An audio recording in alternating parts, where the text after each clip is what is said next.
Hey guys, Hop here. Thank you for tuning in to TFBTV at SHOT Show 2025. We are over at YHM Yankee Hill Machine taking a look at one of their new suppressors, which is a behemoth. It's pretty awesome. Hope you can walk us through it. Yeah, so this is our Victra-12, our 12-gauge shotgun suppressor. We're extremely excited to bring this to market. It's been a little over a year-long project for us now, so we're really excited to finally get this out to the people and to show off how great it is, because it really is. So this is the way it's going to come to you in the box. Some general information. It's going to ship in the 12-inch format here, and it's 12-inch format. It weighs 25 ounces, and sound-wise it measures 134 decibels at the shooter's ear. And as you can see, it's an offset design, so you've got your basic expansion chambers below the bore. That allows you to use your standard bead. You don't have to run a red dot like some others out there. Mounting is really simple. Basically, we have mounts for different shotguns that utilize the factory shotgun choke threads, but the choking doesn't actually happen at that point. It happens at the end of the suppressor. So we actually have removable chokes in the end cap. It's going to ship with an improved cylinder choke, and we also have modified and full available. And is that a proprietary choke pattern that you guys came up with, or is it using one of the existing choke patterns? It is proprietary, Okay. Yep. Yeah, I mean, if we were to use an industry standard choke, half the suppressor would be a choke. True. And we're also working on ski choke and a turkey choke, because those are the two most popular ones that people have been asking at the show, so we're already in development on that. And like I said, it's a modular design, so these two little screws at the end cap, you unscrew those. Each individual baffle comes apart. You can get rod kits for different lengths, whether you want to run 6-inch, 8-inch, 10-inch, and of course the full 12. Swap those rods out, put the baffles back together, snug it back up, and you're good to go in your new configuration. So is there a difference between the baffles? Like, is the assembly order important to the person changing the configuration? So we're going to have baffles labeled A and B.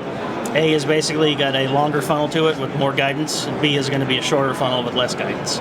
So you always want to do A-B pairs, leading with a baffle closest to the firearm. And does it come with the extra set of the short rods for the K, like the smallest K configuration in the box, or is all the rods sold separately? The rods are sold separately. Okay. So we're going to sell them either as a kit with all three sizes together for a little bit of a discount versus buying them all separately.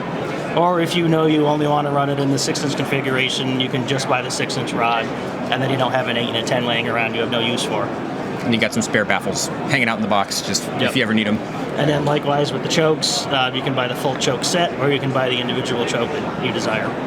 Awesome. And do you guys have a projected date of availability for these guys? Yeah, so these are in production now. We expect to be shipping in Q1, so we're telling people March, and hopefully we'll be doing a little better than that. And are they going to be available from Silencer Shop, Silencer Central, a lot of the big NFA retailers? Yeah, all the major NFA retailers, and we have a huge distribution network, so check your local gun shop as well. Excellent. And do you know what the MSRP is going to be? Are you targeting something particular? Yeah, MSRP is going to be $959, and we've already got people out there who have picked up the product, and I've seen prices in the $850s and under in some cases, so very competitive in the market price-wise. And you mentioned your mounting system attaches to the existing chokes for other shotguns. Like what mount systems are included when you buy this thing? So when you buy it, it's going to come without a mount, because we don't know exactly which shotgun you're going to be putting it on. Okay. So the mounts are available for Remington, Winchester, Browning and Victor, Victor Plus, Mossberg, of course, Benelli and Beretta, both the mobile and the other style. We're also doing a Kel-Tec KSG style mount and a Saiga 12 mount. Nice, okay. So that's not going to be like a different SKU of the suppressor that you have to buy for each individual one. It's more like you pick your mount from either your guys' website or the NFA retailer's website that goes with your shotgun. Exactly. So does this have barrel length restrictions or restrictions on the types of shot you can use? We have some recommendations, let's say. As far as shot type, we've shot everything through this. Slugs, sabots, birdshot, buckshot, buckshot with and without cups around it. It just eats everything. Those, like I said, those funnels basically just keep everything moving toward that exit bore, so it's not a problem. As far as the shell lengths you can shoot, so we're recommending anything on a 7-inch barrel and up, you can shoot 2 3/4. Anything on, I believe it's a 10-inch barrel and up, you can shoot 3-inch shells, and anything, I think it's 14-inch and longer, you can shoot 3.5-inch magnums even. Yeah, I noticed. I think you guys had one of those on a Genesis shotgun out there, so I was thinking probably can handle a pretty short barrel. Yes, and that Genesis is also full auto. So okay, so yeah, and full is auto also rated. Full auto rated. Yep. Sick. Okay, good to know. Well, thank you, Chris, for walking us through the beast of a can. My pleasure. Thank you. Awesome. Thank you guys for watching. Stay tuned to TFB TV. It's TFB TV Showtime for more from SHOT Show 2025.